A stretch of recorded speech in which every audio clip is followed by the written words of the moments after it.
I think they're going to have to hold somebody accountable for the botched rollout and the website not working. What does it take for someone to get fired by this administration? I think if this were to happen in the private sector, somebody would have probably already lost their job. So if one of President Obama's BFFs, Robert Gibbs, says heads should roll, whose head? Who should get fired?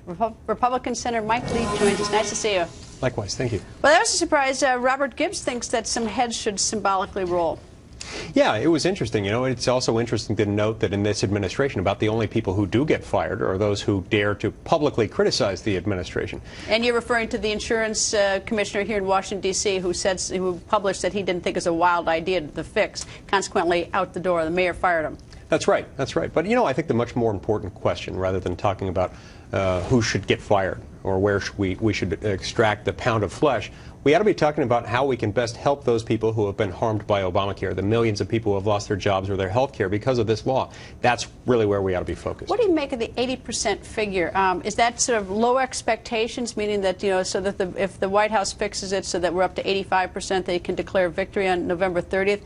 Or are they drawing another line in the sand, giving themselves more trouble because we have such high expectations? We expect everything. They told us to be fixed by November 30th. So now, you know, are they now telling us 80%, at least are they telling us to expect that? That's realistic?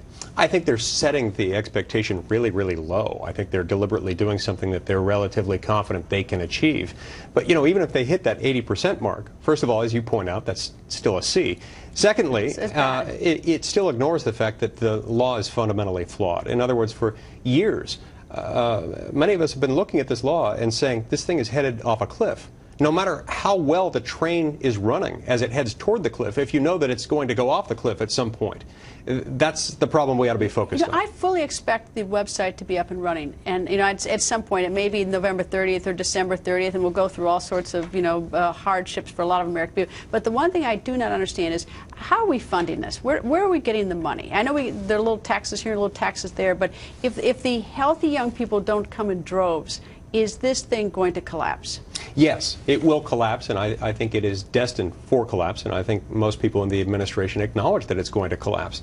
The difference is that a lot of people within the administration and people like Harry Reid have acknowledged that not if, but when it does collapse, they hope that we will quickly move toward a single-payer health care system.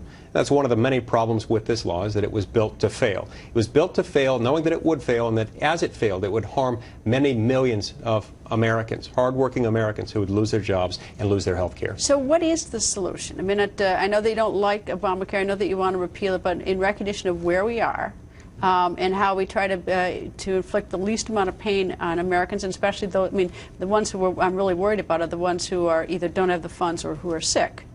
Yes, and I think there are ways that we can deal with those, but I think in the meantime, we've got to suspend Obamacare in its entirety. I don't think we can just stop part of it.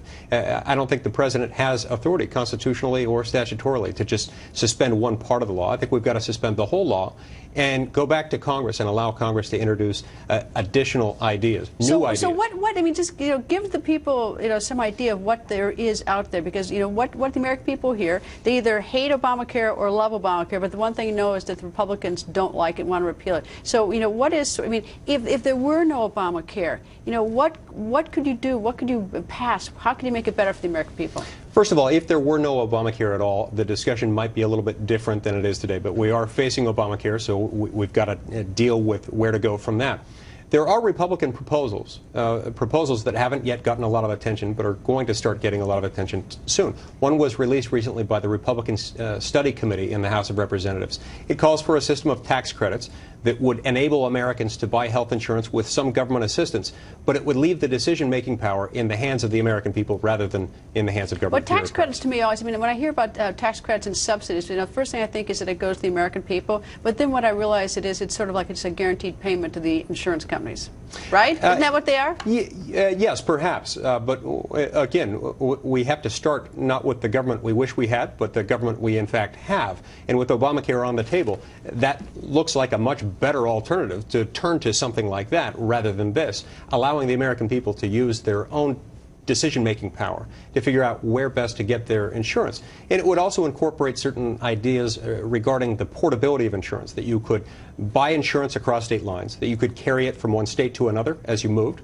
and you could carry it from one job to another. How are the insurance companies doing these days? I mean, are they doing pretty well? Well, you know, I think they're pulling their hair out right now. I know, but not just in sort of the chaos and disorder, but financially. Oh, financially, I think they're doing well, and I think that they expected to do well under Obamacare, and that's why a lot of them either sat quietly or in some cases sat loudly cheerleading from the sidelines as this law was being debated. The reason I ask is because as I look deeper and deeper into this bill, and it is rather complex, is that I see certain advantages to the insurance companies. I mean, that they're going to, I mean, if you look at even the credits, is that they are guaranteed their payment. And when I practiced law, if I had the government guaranteeing my payment, that's not bad. Yeah, it's a good deal. It's certainly a good deal for them, and that's why a lot of them were really cheering from the sidelines, encouraging Congress to pass this. I think a lot of them have some buyer's remorse now that they're seeing that the law isn't what it was sold as, and that the law is being modified again and again and again by a president who has no statutory authority to revise acts of Congress, and he has no constitutional authority to do that. What would like the president to do at this point? I mean, you know, here's the law. I mean, he can't repeal it himself, right? He can't repeal it himself, but what I would like the president to do is to acknowledge what the American people are already seeing, which is that this law is not ready. This law was ill-conceived from the outset, and this law should be suspended. He should go to Congress and ask Congress to suspend it for at least a year while Congress figures out a way forward. And Congress would do, I know the House would do that, and the Senate? If the president asked them to do it, I believe the Senate would comply.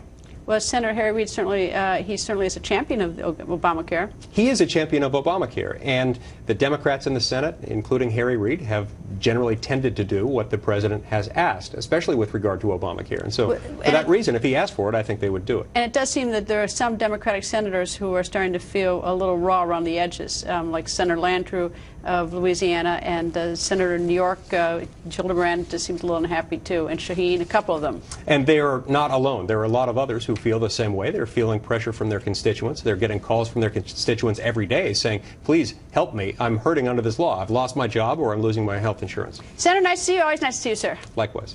And next